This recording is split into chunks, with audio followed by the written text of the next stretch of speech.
Public voice স্টুডিওতে স্বাগতম। আজকে আমাদের সাথে উপস্থিত আছেন বাংলাদেশের সমাজতান্ত্রিক দল বাসদের সাধারণ সম্পাদক, বাংলা গণতান্ত্রিক জোটের অন্যতম শীর্ষ নেতা বজলুর রশিদ ফিরোজ।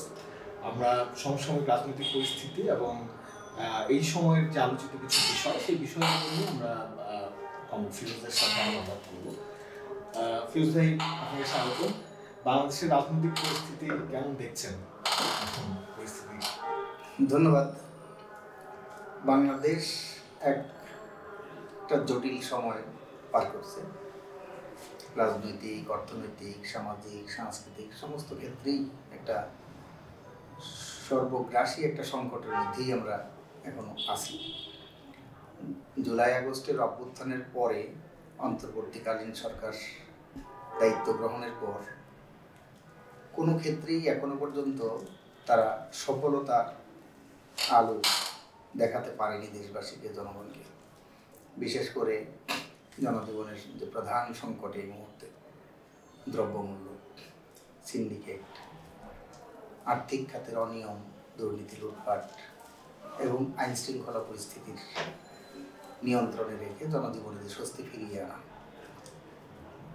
যদিও এই সরকার এসে নানা ধরনের যে আয়োজন, সেই আয়োজনের দিকে মনোযোগ দিয়েছে, রাষ্ট্রের বিভিন্ন বিষয় সেগুলো মেরামতের জন্য, সংস্কারের জন্য উদ্যোগ নিয়েছে, কিন্তু অর্থনৈতিক ক্ষেত্রে যদি একটা স্বস্তি, শান্তি এবং নিয়মতান্ত্রিকতা ফিরিয়ে না আনতে পারে, তাহলে কোনো সংস্কারই আসলে কার্যকর কোনো ফল বয়ে আনবে না। সেই ধরনের একটা পরিস্থিতির মধ্যেই আমরা রয়েছি এবং দেশবাসীর মধ্যে একটা অনিশ্চয়তাও এখন বিরাজ করছে এবং জনসাধারণের মধ্যে এক ধরনের হতাশাও কাজ করছে যে এত রক্তপাত, এত জীবনদান, এত নির্যাতন, নিপীড়নের পরে যে অভ্যুত্থান হলো, সেই অভ্যুত্থানের মধ্য দিয়ে মানুষ আশা করেছিল তারা যে একটা পরিবর্তন সাধিত হবে, কিন্তু সেই পরিবর্তনের কোনো দিক নিশানা এখনো পর্যন্ত জনগণের সামনে স্পষ্ট হয়নি। বিশেষ করে শ্রমজীবী মানুষ, মেহনতি মানুষ যারা দিন আনে দিন খায়, তাদের আয় তো বাড়েনি, কিন্তু জীবনযাত্রার ব্যয় ক্রমাগত বেড়ে গেছে। এখন একটা আমন ধানের মৌসুম চলছে, সেই সময়ে মানুষ ধান কেটেছে। ধান কাটার পরে সবসময়ই আমরা দেখে এসেছি যে অন্য সময়ে যদিও খুবই সংকট থাকে, বাজারে অস্থিতিশীলতা থাকে, বাজার দর সেটা ঊর্ধ্বমুখী থাকে, কিন্তু যখন মৌসুম হয়, বুড়ো মৌসুম, আমন মৌসুম, এই মৌসুমের সময় আসলে মানুষের ঘরে একটু যেহেতু দুমুঠো চাল থাকে, সেজন্য একটা শান্তি থাকে, স্বস্তি থাকে, বাজারও নিয়ন্ত্রণে থাকে। কিন্তু আমরা লক্ষ্য করলাম এই মৌসুমেও ক্রমাগত চালের দাম, মোটা চাল থেকে শুরু করে মাঝারি এবং চিকন চাল, সেগুলো কেজি প্রতি 5 টাকা থেকে 10-12 টাকা পর্যন্ত বেড়ে গেছে। এটা অস্বাভাবিক। বিগত ফ্যাসিস্ট রেজিমেও এই ধরনের অস্বাভাবিক যে মূল্যবৃদ্ধি, সেই মূল্যবৃদ্ধি দেশবাসী দেখে নাই। আমরা বলেছিলাম যে নিত্য প্রয়োজনীয় দ্রব্য 7-8টা পণ্য, চাল, ডাল, তেল, নুন, পেঁয়াজ, মরিচ ইত্যাদি সহ চিনি ইত্যাদি যে প্রয়োজনীয় দ্রব্য, সেগুলোর আসলে ব্যবসাটা ব্যক্তি মালিকানায় না ছেড়ে সরকার টিসিবির মাধ্যমে, ন্যায্য মূল্যের দোকানের মাধ্যমে, রেশনিং ব্যবস্থা চালুর মাধ্যমে এটা নিয়ন্ত্রণ করা। সরকারের হাতে যদি একটা মজুদ থাকে, তাহলে ব্যবসায়ীদের বিরুদ্ধে কিন্তু একটা ব্যবস্থা নিতে পারে যে তাদেরকে জেল জুলুমের ব্যাপার না। বাজারে যদি সরকার এই মুহূর্তে চাল ছেড়ে দেয় তাদের মজুদ থেকে, তাইলে কিন্তু যারা সিন্ডিকেট ব্যবসায়ী বা ব্যক্তি ব্যবসায়ী, তারা বাজার দরটা কৃত্রিম সংকট তৈরি করে সেখানে মূল্য বৃদ্ধি করতে পারবে। একটা দেশে মিনিমাম 16 থেকে 17 লক্ষ মেট্রিক টন যদি খাদ্যশস্য মজুদ না থাকে, তাইলে একটা ঝুঁকির মধ্যে পড়ে। কিন্তু বর্তমানে আমাদের খাদ্যশস্য মজুদের পরিমাণ 8 লক্ষ মেট্রিক টন। এটা খুবই একটা ঝুঁকিপূর্ণ বিষয়। এই পরিস্থিতিটা নিয়ন্ত্রণের জন্য কি বিগত যে সরকারগুলো, 16 বছর ধরে আমরা যে আওয়ামী লীগ সরকারকে দেখলাম, তার যে অর্থনৈতিক নীতি, বর্তমান সরকারের সাথে কি এই ধরনের নীতিগত পার্থক্য দেখা যাচ্ছে? এইটা একটা হলো তারা একটা কথা বলে যে বাজার নিয়ন্ত্রণের জন্য তারা কেমনে, তারা তো মুক্ত বাজার অর্থনীতির দ্বারা দেশ পরিচালিত করছে। যদিও আমাদের বাংলাদেশের মুক্তিযুদ্ধের মধ্যে দিয়ে যে ৭২ সনের সংবিধান, সেই সংবিধানে সেখানে উল্লেখ আছে ১৭ বার সংশোধন করার পরেও একটা পরিকল্পিত অর্থনীতির কথা সেখানে উল্লেখ রয়েছে। কিন্তু সেটা উল্লেখ থাকলেও এই সংবিধানের যে বর্ণিত যে বক্তব্য, কথা, আইন, শাসনতন্ত্র, সেটাকে লঙ্ঘন করেই স্বাধীনতার পর থেকে ৫৩ বছরে শাসক শ্রেণী তারা রাষ্ট্র পরিচালনা করেছে। যে কারণে সংবিধানে পরিকল্পিত অর্থনীতির কথা লেখা থাকলেও এখানে মুক্ত বাজার অর্থনীতিতে তারা দেশ পরিচালনা করেছে। তারা একটা অজুহাত দেয় যে মুক্ত বাজারে তো আমি ব্যবসা বাণিজ্য নিয়ন্ত্রণ করতে পারি না, দাম নিয়ন্ত্রণ করতে পারি না। এটা ভুল কথা। পৃথিবীর বিভিন্ন দেশে, উন্নত ধনতান্ত্রিক দেশেও, সেখানেও কিন্তু রাষ্ট্রের সবসময় একটা হস্তক্ষেপ করার বিষয় থাকে। রাষ্ট্র সবসময় দেখবে ব্যবসায়ীদের স্বার্থ পূর্ণ করবে না, কিন্তু জনগণের স্বার্থটা সবচেয়ে প্রাধান্য দিয়ে রাষ্ট্র যে কোনো মুহূর্তে, যে কোনো সময়ে সমস্ত বিষয়ের উপরে হস্তক্ষেপ করার অধিকার রাখে এবং তারা হস্তক্ষেপ করে। একটা জিনিস, একটা লোকে যারা ব্যবসায়ী তারা তো মুনাফা করবে, কিন্তু মুনাফা করা আর পুকুর চুরি করা, ডাকাতি করা এক জিনিস না। আমাদের এখানে এই মুক্তবাজার অর্থনীতির নামে রাষ্ট্র ব্যবসায়ীদের স্বার্থে, মুনাফাখোরদের স্বার্থে, সিন্ডিকেটের স্বার্থে জনগণের স্বার্থটাকে জলাঞ্জলি দেয়। এইটা আমরা দেখছি বিগত দিনের সরকার এবং বিশেষ করে ইমিডিয়েট পাস্ট যে ফ্যাসিস্ট রেজিম শেখ হাসিনার সরকার, তারই যে অর্থনৈতিক নীতির যে ধারাবাহিকতা, সেই ধারাবাহিকতাই এখন এই গত ৬ মাস ধরে এখানে রাষ্ট্র ব্যবস্থা একই অর্থনৈতিক নীতি দ্বারা পরিচালিত হওয়ার কারণেই সংকটগুলো ঘুরে ফিরে আসতেছে। মানুষ যে বৈষম্যের অবসান চাইছিল বা একটা সামাজিক নিরাপত্তা চাইছিল, সেই স্বপ্ন কি আসলে অধরে থেকে যাবে মনে হচ্ছে? একটা হলো যে মানুষ আমাদের দেশে বারে বারেই, আপনারা জানেন যে বারে বারেই আমাদের দেশের মানুষ তাদের মুক্তির জন্য, অধিকারের জন্য জীবন বাজি রেখে লড়াই করেছে এবং জীবন দান করেছে। কিন্তু এই জীবন দানের পরেও কিন্তু সেই বৈষম্য দূর হয় নাই, অধিকার মানুষের প্রতিষ্ঠিত হয় নাই। এটার কারণ বলে যেটা আমরা মনে করি, যেমন ৭১ সালের মুক্তিযুদ্ধ, এটা তো সবচেয়ে বড় একটা এই জাতির জন্য, এই ভূখণ্ডের মানুষের জন্য সবচেয়ে বড় অর্জন। এবং সেই মুক্তিযুদ্ধে ৩০ লক্ষ মানুষ জীবন দিল, ২ লক্ষ মা বোন তারা তাদের নির্যাতন নিপীড়ন ভোগ করলো, হ্যাঁ, অসংখ্য মানুষ দেশ ত্যাগ করলো, কোটি মানুষ দেশ ত্যাগ করে শরণার্থী হলো, তার মধ্যে দিয়ে স্বাধীন হলো। সেই স্বাধীন দেশে তখনও কিন্তু আমাদের স্লোগান ছিল, সাম্যের স্লোগান ছিল, সামাজিক ন্যায় বিচারের স্লোগান ছিল এবং মানবিক মর্যাদার যে স্লোগান, এবং এই ঘোষণা দিয়েই আমাদের মুক্তিযুদ্ধ শুরু হয়েছিল। মুক্তিযুদ্ধের পরবর্তীকালে সংবিধানে সেটা স্বীকৃতিও ছিল, কিন্তু শাসক শ্রেণী সেই সংবিধান মেনে তার সেটা চলে, দেশ পরিচালনা করে, এবং তার বিপরীতে দেশ পরিচালনা করার ফলেই কিন্তু মুক্তিযুদ্ধের পরে আপনারা জানেন যে ৯০ সনে গণ অভ্যুত্থান হয়েছে গণতন্ত্রের জন্য, ভোটাধিকারের জন্য। কিন্তু ৯০ পরে যারা শাসন ক্ষমতায় এসেছে তারা গণতন্ত্র ফিরিয়ে দেয় নাই, ভোটাধিকার সেখানে ফিরিয়ে দেয় নাই, গণতন্ত্র প্রতিষ্ঠিত হয়নি। যে কারণে কিন্তু মুক্তিযুদ্ধের যে অপূরিত আকাঙ্ক্ষা, সেটা বাস্তবায়নের জন্যই ২৪-এর যে জুলাই আগস্টের যে গণ অভ্যুত্থান, সেই গণ অভ্যুত্থানটা সংগঠিত হয়েছে। অর্থাৎ সেই সাম্যের চেতনা, বৈষম্য বিরোধী চেতনা মানে হলো সাম্যের চেতনা, সাম্য প্রতিষ্ঠা করা, বৈষম্যের বিলোপ, সাম্যের সমাজ রাষ্ট্র প্রতিষ্ঠা করা। সেই জন্য এই ২৪-এর যে অভ্যুত্থান সেটা সংগঠিত হয়েছে। কিন্তু আমরা জানি সবাই, যারা অর্থনীতির ছাত্র, যারা সমাজ বিজ্ঞানের ছাত্র, তারা আমরা জানি রাষ্ট্রবিজ্ঞানের ছাত্র, যে একটা সমাজে বৈষম্য কখন তৈরি হয়, কোথা থেকে বৈষম্যের সৃষ্টি, শোষণ থেকে বৈষম্যের সৃষ্টি। তাহলে শোষণ কখন তৈরি হয়, কোথা থেকে আসে শোষণের প্রক্রিয়াটা? এখানে অর্থনৈতিক যে নিয়ম, পুঁজিবাদী সাম্রাজ্যবাদী যে অর্থনীতি, সেই অর্থনৈতিক নিয়ম যেখানে বহাল থাকে, অর্থাৎ সমাজে ব্যক্তি মালিকানার যখন সমাজ প্রতিষ্ঠিত থাকে, সেই সম্পত্তির উপরে ব্যক্তিগত মালিকানা, সেই মালিকানা থাকলে সেখানে মুনাফা ভিত্তিক যে উৎপাদন, সেই উৎপাদন হয়, সেই উৎপাদনকে কেন্দ্র করেই যে শোষণ সেটা জারি থাকে, এবং শোষণ থাকলে বৈষম্য সেটা হবে। কাজেই আমরা মনে করি যে এই যে অভ্যুত্থানের যে আকাঙ্ক্ষা ব্যক্ত হয়েছে, এই ১,৫০০ মানুষের শহীদ আত্মদানের মধ্য দিয়ে জুলাই আগস্টের অভ্যুত্থান, সেই অভ্যুত্থানের যে চেতনা এবং শহীদের যে আকাঙ্ক্ষা, স্বপ্ন, সেটাকে বাস্তবায়ন করতে হলে, এই বৈষম্যহীন সমাজ, সাম্যের সমাজ, সেটা প্রতিষ্ঠিত করতে হলে এখানে আমাদেরকে এই যে ব্যবস্থা, আর্থসামাজিক যে ব্যবস্থা, সেই ব্যবস্থার পরিবর্তন করতে হবে। এর মধ্যে আমরা দেখলাম যে সারা পৃথিবী জুড়ে, বিশেষ করে পার্শ্ববর্তী দেশ ভারতেও বা আমাদের এখানেও আমরা দেখতে পাচ্ছি যে অনেকগুলো ঘটনা ঘটছে হিন্দু সম্প্রদায়ের উপরে এক ধরনের নির্যাতন নিপীড়নের বা সে ধরনের কথা গণমাধ্যমগুলো যেগুলো নিউজ করতেছে, বা চট্টগ্রামে দেখলাম ওই যে ইসকনের নেতা চিন্ময় কৃষ্ণ দাস তাকে গ্রেফতার করা এবং তারপরে সেখানে একজন আইনজীবী হত্যাকাণ্ডের ঘটনা ঘটলো। এগুলো নিয়ে একটা সাম্প্রদায়িক একটা আনরেস্ট তৈরি করে একটা অবস্থা আছে। মানে হিন্দু সম্প্রদায়ের উপরে এই আক্রমণ, এই একটা অভ্যুত্থানের পরে সেটা কিভাবে দেখেন? আবার আদিবাসীদের উপরেও আমরা দেখছি যে পাহাড়ে এই ধরনের নির্যাতন চলতেছে, বা অনেকগুলো ঘটনার মধ্যে পাহাড়েও ঘটলো। মানে এই পরিস্থিতিটা কি, মানে কেন এই ধরনের?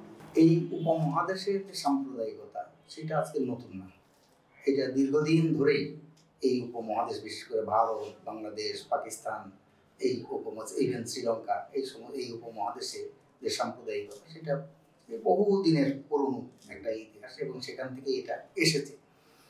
তো সাম্প্রদায়িকতাটা এক সময়ে মানে বড়জুয়াদের উত্থানের কাজে, তখন বড়জুয়ারা কিন্তু এই যে বিশেষ করে ফরাসি বিপ্লবের সময় সেখানে এই যে গির্জা, পাদ্রী, এদের বিরুদ্ধেই কিন্তু আন্দোলন করে বড়জুয়ার ব্যক্তির স্বাধীনতা, ব্যক্তির মুক্তি, এই ধরনের যে স্লোগান, সে গণতন্ত্র, মানবাধিকার, ভোটাধিকার ইত্যাদি ইত্যাদি স্লোগান দিয়ে কিন্তু বড়জুয়া গণতন্ত্র, সেই গণতন্ত্রের যাত্রা শুরু হয়েছিল। কিন্তু চলতে চলতে চলতে চলতে যখন সেই পুঁজিবাদী ব্যবস্থা, বড়জুয়ার যে সমাজ ব্যবস্থা, পুঁজিবাদী অর্থনীতি, সেটা যখন চলতে চলতে একটা একচেটিয়া রূপ নিল, সেই একচেটিয়া রূপ নেওয়ার ফলে সেখানে কিন্তু তারা এখানে এসে যখন এখানে একচেটিয়া রূপ যখন নিল, তখন একটা শ্রেণী হিসেবে সর্বহারা শ্রেণী যখন তার উৎপত্তি হলো, সেই সর্বহারা শ্রেণীর উত্থানের সময় সর্বহারা বিপ্লবের ভয়ে বড়জুয়া শ্রেণী আবারও সেখানে সেই ধর্ম এবং সাম্প্রদায়িকতা সেগুলোকে আশ্রয় করে তাদের যে পুঁজিবাদী সাম্রাজ্যবাদী শাসন শোষণ ব্যবস্থা, সেই ব্যবস্থাকে টিকিয়ে রাখবে। তারই বহিঃপ্রকাশ হিসেবে বিভিন্ন জায়গায় কিন্তু এখন এসে এই ধরনের যে সাম্প্রদায়িকতা, সেটা শুধুমাত্র আমাদের এই উপমহাদেশে নয়, এই উপমহাদেশে ধরেন ভারত, বাংলাদেশ, পাকিস্তান, এখানে একটা হিন্দু মুসলিম, সেটা বিশেষ করে হিন্দু ধর্মাবলম্বী মানুষ এবং মুসলিম ধর্মাবলম্বী মানুষ, তাদের মধ্যে যে বিরোধ এবং তাদের যে পারস্পরিক যে ধর্মীয় যে উগ্র ধর্মান্ধতা, সেই ধর্মান্ধতার যে প্রকাশ, সেই প্রকাশটা আমরা এখানে দেখতে পাই। কিন্তু এটা আজকে শুধুমাত্র এই উপমহাদেশের ফেনোমেনা না, এটা একটা বিশ্ব ওয়ার্ল্ড ওয়াইড ফেনোমেনা হয়েছে। এখানে ধরেন মুসলিম সাম্প্রদায়িকতা, হিন্দু সাম্প্রদায়িকতা, এখানে ধরেন খ্রিস্টিয়ান সাম্প্রদায়িকতা, বৌদ্ধ সাম্প্রদায়িকতা, এগুলো কিন্তু থাইল্যান্ড সহ বিভিন্ন জায়গায় সেগুলো আমরা লক্ষ্য করেছি যে এই ধরনের সাম্প্রদায়িক দাঙ্গা, সাম্প্রদায়িক বিরোধ বিবাদ, সেগুলো কিন্তু এখানে পরিলক্ষিত হয়েছে। সেই জন্য তারই যে অবশেষগুলো আছে, সেই অবশেষের কারণেই কিন্তু বাংলাদেশে যেহেতু দীর্ঘদিন এখানকার, এটা আমি বিস্তারিত এখানে বলতে পারবো না, এখানকার যে আর্থসামাজিক ব্যবস্থা, সামাজিক অবস্থা, এখানে এক সময় মুঘলরা ছিল, তারপরে রাজা আছে, ইহেরা বাদশারা ছিল, তাদের যে শাসন, সেই সময়কালে এখানকার যে এই উপমহাদেশে, ভারত উপমহাদেশে হিন্দুরাই প্রধানত শিক্ষার দিক থেকে এগিয়ে ছিল এবং তারাই এখানে বিভিন্ন রাজা, জমিদার, সেই জমিদারি যে শাসন, সেই শাসনগুলো তারা এখানে কায়েম রেখেছিল এবং ইসলাম ধর্মাবলম্বী মানুষ, মুসলমানরা, তারা একটু নির্যাতিত ছিল সেই জমিদার দ্বারা, রাজাদের দ্বারা।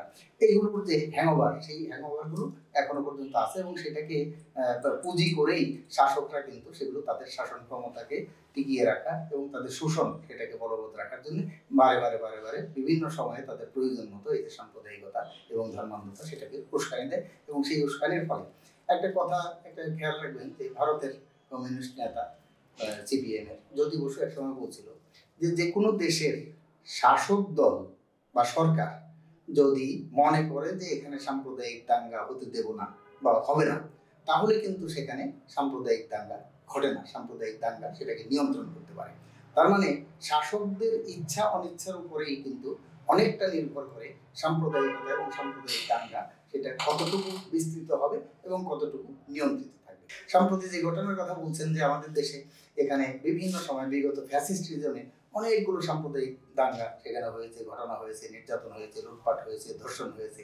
এই ফ্যাসিস্ট শেখ হাসিনার সময় কুমিল্লার পূজা মণ্ডপে কোরআন শরীফ রেখে সেখানে একটা দাঙ্গা বাঁধানো, ওই রামুতে বৌদ্ধ মন্দিরে সেখানে এক ধরনের দাঙ্গা সেটা হয়েছে, ওই ব্রাহ্মণবাড়িয়ায় নাসিরনগরে সেখানে জেলে সম্প্রদায় সেখানে ইজল মহলকে, ইজারাকে কেন্দ্র করে তাকে দখল বেদখল সেগুলো ওপর সেটাকে করার উদ্দেশ্যে সেখানে এই সাম্প্রদায়িককে কেন্দ্র করে সেখানে দাঙ্গা হয়েছে, রংপুরে হয়েছে, বিভিন্ন জায়গায় কিন্তু সেই ধরনের দাঙ্গা হয়েছে। সেগুলো শাসক শ্রেণীর আশ্রয় প্রশ্রয় থেকে তারা বিভিন্ন জায়গায় জমি দখল হোক, হাট দখল হোক, মাঠ দখল হোক, পুকুর দখল হোক, জলমহল দখল হোক, এই সমস্ত দখলদারিত্বকে উদ্দেশ্যে সেই উদ্দেশ্যকে গোপন রেখে সাম্প্রদায়িকতাকে সামনে এনে, ধর্মান্ধতাকে সামনে এনে উস্কে দিয়ে এই ধরনের একটা দাঙ্গা হাঙ্গামা সেগুলোর পরিস্থিতি তৈরি হয়।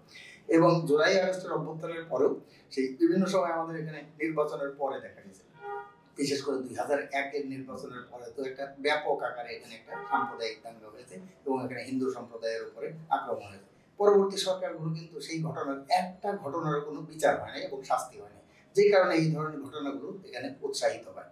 আর একটা ধরনের যে এখানে ভারত এবং পাকিস্তান, বাংলাদেশ, এখানে বিশেষ করে ভারত বাংলাদেশ, সেখানে হলে ভারতে যদি হিন্দু সাম্প্রদায়িকতা সেখানে বিস্তার লাভ করে, বাংলাদেশে কিন্তু মুসলিম যে সাম্প্রদায়িকতা সেই সাম্প্রদায়িকতা বিস্তার করে এবং এক দেশের সাম্প্রদায়িক শক্তি আরেক দেশের সাম্প্রদায়িক শক্তি পরস্পরকে সহযোগিতা করে, পরস্পরের যুগ সাজসে এই ধরনের যে সাম্প্রদায়িক যে দাঙ্গা, সাম্প্রদায়িক হানাহানি, সাম্প্রদায়িক যে সন্ত্রাস, সেই সন্ত্রাসগুলো করে। জুলাই আগস্টের অভ্যুত্থানের পরও সেই একই ঘটনা সেখানে ঘটেছে, অনেকগুলো ঘটনা ঘটেছে। সেই ঘটনার মধ্যে যদিও আমাদের দেশের সরকার সেটা বলার চেষ্টা করেছে এটা একটা রাজনৈতিক কারণে বিরোধ হয়েছে, হামলা হয়েছে, এটা খানিকটা ঠিক যে যারা এক সময় হিন্দু সম্প্রদায়ের লোক তারা একাধারে আবার আওয়ামী লীগের, মানে বিগত ফ্যাসিস্ট আওয়ামী লীগের তারা ওই সংগঠনের নেতা কর্মী, সেদিকে একটা মানে যে হামলা বা ঘটনা ঘটেছে। কিন্তু এর বাইরেও অসংখ্য ঘটনা ঘটেছে। আমি তো দেখেছি যে আমাদের দলের কর্মী, তারা তো আওয়ামী লীগ না, সেই কর্মীদের গরুর ফার্ম সেটা লুট হয়ে গেছে। আমি তো দেখেছি আমাদের দলের কর্মী, সেই কর্মী নেতা সেই সাতক্ষীরা অঞ্চলে তার এক ভাগ্নি সে ধর্ষণের শিকার হয়েছে, তাকে নিয়ে মামলাটা পর্যন্ত করার সাহস পেল না এবং তারা বলছে যে তারা এখান থেকে ভারত চলে যাবে। তার মানে এই যে ঘটনা, এটা হয়তো কম মানে পরিমাণে, সংখ্যায় এগুলো কম, কিন্তু আমরা মনে করি যে একটা ঘটনা ঘটলেও সরকারকে, রাষ্ট্রকে তার দায় নিয়ে তার বিরুদ্ধে কার্যকর যে একটা ব্যবস্থা এবং দুষ্কৃতিকারীদের এই সাম্প্রদায়িক যে সন্ত্রাস যারা করলো, নির্যাতন করলো, তার বিরুদ্ধে ব্যবস্থা গ্রহণ করা, সেই ক্ষেত্রে আমরা দেখছি যে আমাদের সরকার সেই ধরনের ভূমিকা পালন করতে ব্যর্থ হয়েছে কার্যকর। সেই ধরনের ঘটনা এখন ধরেন এই যে চিন্ময় দাসের ঘটনা, সেটা ঠিক, একটা যদি কেউ যদি অন্যায় করে, অপরাধ করে, তার শাস্তি হোক, সেটা তো সবাই চাই, আমরাও চাই। চিন্ময় দাস যদি অপরাধ করে থাকে তার শাস্তি হবে, কিন্তু একটা জিনিস, তাকে অভিযোগ দিছে কি, যে অভিযোগ দায়ের করেছে বিএনপির এক নেতা, তাকে কিন্তু আবার বিএনপি বহিষ্কার করেছে, কিন্তু সেই মামলাটা আবার প্রত্যাহার করে। তার অভিযোগ কি, সে জাতীয় পতাকার উপরে তার ওই ইসকনের যে পতাকা, সেই পতাকা এখানে তুলছে। বুঝলাম সেটা একটা অপরাধ, সে অপরাধ হলে তার শাস্তি হবে। আর এটা কি এমন ধরনের অপরাধ যেই অপরাধের জন্য তাকে জামিন দেওয়া যাবে না, তার পক্ষে কোর্টে কোনো কেউ, আদালতে কোনো আইনজীবী সেখানে হাজির হতে পারবে না? এটা তো ঠিক না। প্রত্যেকটা মানুষের নিজেকে ডিপেন্ড করা, তার পক্ষে সেখানে তার যে যুক্তি সেটা তুলে ধরার জন্যে, যদি সে নিজে আইনজীবী না রাখতে পারে, আমাদের দেশের আইনে আছে যে সরকার পক্ষ তাকে আইনজীবী দিবে, প্রয়োজনে আইনজীবী দিয়ে সহযোগিতা করবে যে তার পক্ষে সওয়াল জবাব সেখানে করুক, কিন্তু সেইটার থেকে তাকে বঞ্চিত করেছে, তাকে জামিন দেওয়া হয় নাই। কিন্তু আমরা দেখলাম যখন এই যে আদিবাসী সম্প্রদায় একটা পাঠ্যপুস্তকে যে গ্রাফিতি জুলাই অভ্যর্থনের পরে ছাত্র জনতা বিভিন্ন জায়গায় এঁকেছে, সেই একটা গ্রাফিতি যেখানে আদিবাসী শব্দটা লেখা ছিল সেইটা সম্বলিত একটা পাঠ্যপুস্তকে যুক্ত করলো, সেইটা বাদ দেওয়ার জন্য একদল মব ওখানে গেল, মবের যাওয়ার পরে আবার সেখান থেকে গ্রাফিতিটা বাদ দিয়ে দিল।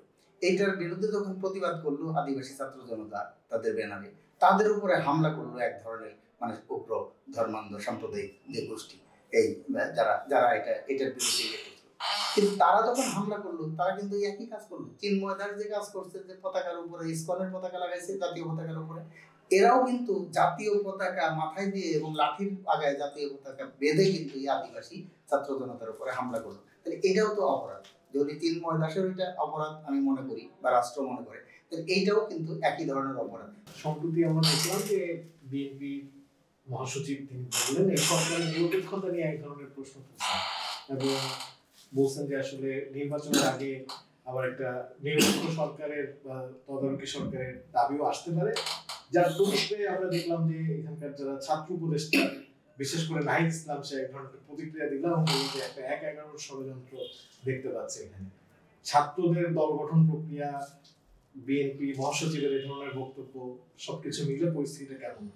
একটা ধরেন এটা সামনে একটা নির্বাচন, সেই নির্বাচনকে কেন্দ্র করে সবসময়ই একটা পোলারাইজেশন হয়, জোটবদ্ধ হয়, জোট ভাঙা গড়া, দল ভাঙা গড়া, এগুলোর যে প্রক্রিয়া সেগুলো থাকে।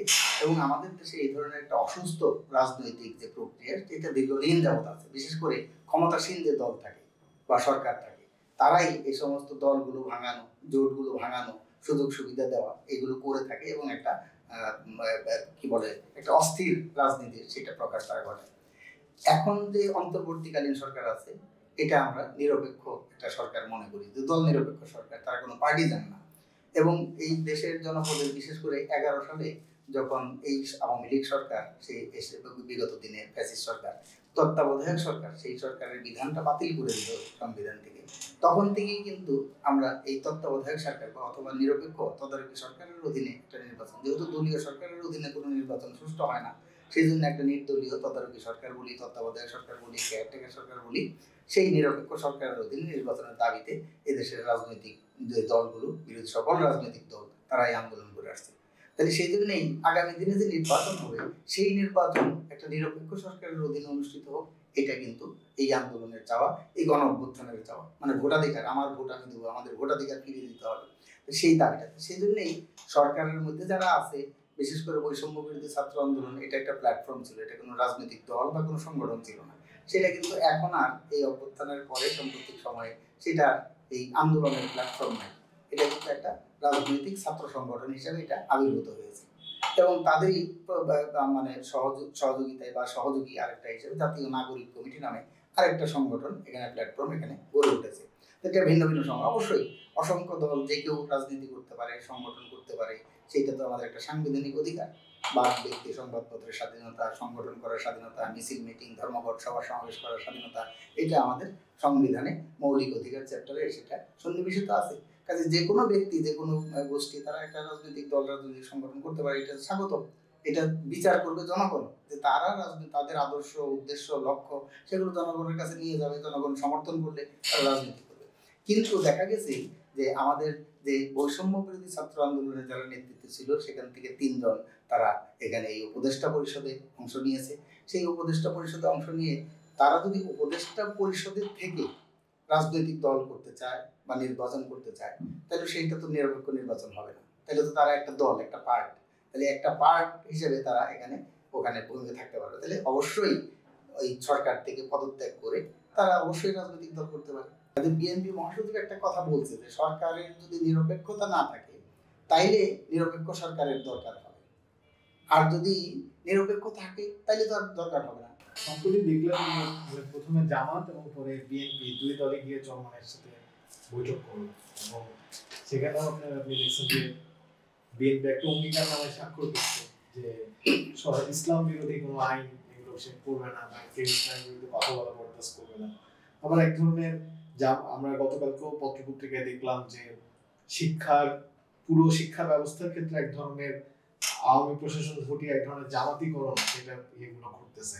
তার মানে এই যে আলোচনাটা আছে, মানে যে জামাতের এক ধরনের প্রসার ঘটা বা দেশের সামগ্রিক আমাদের দেশের মুক্তিযুদ্ধ, সংস্কৃতি, সংবিধান সংস্কার কমিশনে আপনি দেখছেন যে সমাজতন্ত্র, ধর্মনিরপেক্ষতা সেগুলো বাদ দিয়ে বহুত্ববাদ এই ধরনের বিষয়কে অন্তর্ভুক্ত করার কথা বলা হচ্ছে। সরকারের এই যে সংস্কার কমিশন বা রাজনৈতিক দলগুলোর এই যে পদক্ষেপ, সেই পদক্ষেপগুলোর বিষয়টা নিয়ে আসলে আপনাদের মতামত কি? এটা তো আমি আগেই যেটা বললাম যে বুর্জোয়ারা এখন তারা তাদের শাসন প্রশাসন সেইগুলো পরিচালনা করার ক্ষেত্রে তাদের যে বুর্জোয়া ভাবাদর্শ সেটা আজকের দিনে অকার্যকর হয়ে গেছে, অসম্পূর্ণ হয়ে গেছে, কি অপর্যাপ্ত হয়ে গেছে। সেই জন্যই তাদেরকে এখন কিন্তু এক সময় যারা এই ধর্মের বিরুদ্ধে বা সাম্প্রদায়িকতার বিরুদ্ধে, ধর্মান্ধতার বিরুদ্ধে বুর্জোয়ারা কথা বলছে, এবং সেই জায়গা থেকে তারা এখানে একটা সেকুলার ডেমোক্রেটিক যে ধ্যান ধারণা, সেই ধ্যান ধারণার কথা নিয়ে আসছিল। এটা কিন্তু এই যে সেকুলার এটা বামপন্থীদের উপরে ট্যাগ দেওয়া হয়, এটা বামপন্থীদের বিষয় না। এই সেকুলারিজমের চিন্তা এটা কিন্তু ধর্মনিরপেক্ষতা, যেহেতু সেকুলার আসলে ধর্মনিরপেক্ষতা কিন্তু সেকুলারিজমের প্রকৃত অর্থ হয় না। এটা সেকুলারিজমের অর্থ হলো জাগতিক, অর্থাৎ পার্থিব, অর্থাৎ ধর্ম যার যার, রাষ্ট্রটা হবে সবার। রাষ্ট্র কোনো ধর্মকে পৃষ্ঠপোষকতা করবে না। রাষ্ট্র কি কোনো ব্যক্তি বা কোনো গোষ্ঠী তারা ধর্ম পালন করতে চাইলে তাদেরকে যদি কেউ বাধা দেয়, রাষ্ট্র সেখানে হস্তক্ষেপ করে বাধা থেকে প্রতিবন্ধকতা দূর করবে। আবার কোনো ব্যক্তি বা কোনো গোষ্ঠী যদি ধর্ম পালন না করতে চায়, তাইলেও যদি কেউ তাদের উপরে জোর বল প্রয়োগ করে, তাহলে রাষ্ট্র সেখানে তাদেরকে প্রোটেক্ট করবে। অর্থাৎ কেউ ধর্ম পালন করতেও পারে, কেউ নাও করতে পারে। সম্পূর্ণ ব্যক্তির যে স্বাধীনতা, সেই স্বাধীনতাটা যাতে সেই স্বাধীন যে পরিবেশ, সেই স্বাধীনতার যে পরিবেশ, সেইটা রক্ষা করার দায়িত্ব হলো রাষ্ট্রের। সেজন্যই রাষ্ট্রটা সবার থাকবে, সমস্ত ধর্ম, বর্ণ, জাতি, লিঙ্গ সমস্ত নির্বিশেষে রাষ্ট্র হলো সমস্ত নাগরিকের, সমস্ত মানুষের, তার পক্ষে রাষ্ট্র দাঁড়াবে। কিন্তু এটাকে ভুলভাবে ব্যাখ্যা করে যে ধর্ম নিরপেক্ষতা মানে ধর্মহীনতা, এই ধরনের ভুল যে উপস্থাপনা, সেগুলো দেশবাসীর সামনে, মানুষের সামনে উপস্থাপন করে এক ধরনের ধর্মীয় রাজনৈতিক দল যারা আছে, ধর্মান্ধ গোষ্ঠী যারা আছে, তারা একটা ভুল ব্যাখ্যা করে মানুষকে বিভ্রান্ত করতে চায়। বিভ্রান্ত করিয়ে তাদের যে অসৎ যে উদ্দেশ্য, রাজনৈতিক উদ্দেশ্য, সেই উদ্দেশ্যটাকে তারা হাসিল করতে চায়। যেই কারণে দেখবেন আমাদের দেশেও কিন্তু বিগত দিনে শেখ হাসিনার সরকারও 2007 সালে যখন 111 সরকার আসলো, তার আগে যখন নির্বাচন হচ্ছিল, তখন আওয়ামী লীগও কিন্তু খেলাফত মজলিসের সাথে 5 দফা চুক্তি করছিল। সেই একই চুক্তি আমরা দেখলাম এখন এসে 2025 সালে এসে নির্বাচনকে সামনে রেখে, নির্বাচনী পোলারাইজেশন, যেহেতু আমাদের এখানে 90%-এর উপর মানুষ এখানে ইসলাম ধর্মাবলম্বী মানুষ, মুসলমান সম্প্রদায়ের মানুষ, সেই মুসলিম ধর্মাবলম্বী মানুষদেরকে, ইসলাম ধর্মাবলম্বী মুসলিম সম্প্রদায়ের মানুষদেরকে, তাদের ধর্মপ্রাণ মুসলমান, তাদের ধর্মীয় অনুভূতিকে কাজে লাগিয়ে তাকে সিঁড়ি হিসাবে ব্যবহার করে এখানে তারা ক্ষমতার মসনদে আরোহণ করতে চায়। সেই লক্ষ্যেই তারা ধর্মীয়তে বিভিন্ন গোষ্ঠীগুলো আছে, রাজনৈতিক দলগুলো আছে, তাদের সাথে তারা চুক্তিবদ্ধ হতে যায়, তাদের সাথে হাত মিলাতে যায়, জোটবদ্ধ হতে যায়। তারা যে একটা গণতন্ত্রের আকাঙ্ক্ষা, গণতন্ত্রের চেতনা, একটা সেকুলার যে চিন্তা, সেই চিন্তা ভাবনা মানুষের মধ্যে, সেগুলোকে বিকশিত করার বদলে এই সমস্ত ধর্মীয় চিন্তার মধ্যে তাদেরকে আবদ্ধ করতে চায়, আকৃষ্ট করতে চায়। তো সেই জন্য তারা এখানে চুক্তি করছে যে ইসলাম বিরোধী আইন। এখন ইসলাম বিরোধী আইন করার দরকারটা কি? কোনো ধর্মের পক্ষেই আইন করা দরকার নেই। আমরা তো সেই জন্যই বলছিলাম যে বাংলাদেশে এখানে 5ম সংশোধনীর মাধ্যমে এখানে এই বাংলাদেশের যে সংবিধান তো কোনো ধর্মগ্রন্থ না। তাহলে সেই ধর্মগ্রন্থের মাথায় এখানে বিসমিল্লাহ লাগিয়ে দিল। আমরা বহুবার আমাদের পার্টির নেতা খালেকুজ্জামান বলেছিল, এবং আমরাও বিভিন্ন জায়গায় বলি যে এখানে আমাদের নবী করিম সাল্লাল্লাহু আলাইহি সাল্লাম, সে তো তার বিদায় হজের ভাষণে এখানে নাই। কোরআন শরীফের পরে সবচেয়ে সহিহ হাদিস হলো যে বুখারী শরীফ হাদিস, সেই হাদিস, সেই হাদিসের সামনে বিসমিল্লাহ দিয়ে শুরু হয় না। এরকম অসংখ্য ঘটনা এখানে আছে। হ্যাঁ, মদিনা সনদ, সেই সনদের সামনে উপরে বিসমিল্লাহ দিয়ে শুরু হয় না। এটাকে স্পষ্ট বোঝা যায় যে আমাদের এখানকার ধর্মপ্রাণ মুসলমান তাদের ধর্মীয় অনুভূতিকে কাজে লাগিয়ে রাষ্ট্র ক্ষমতায় থাকা এবং রাষ্ট্র ক্ষমতায় যাওয়া, সেইটা সিঁড়ি হিসেবে তাদেরকে এগুলো ব্যবহার।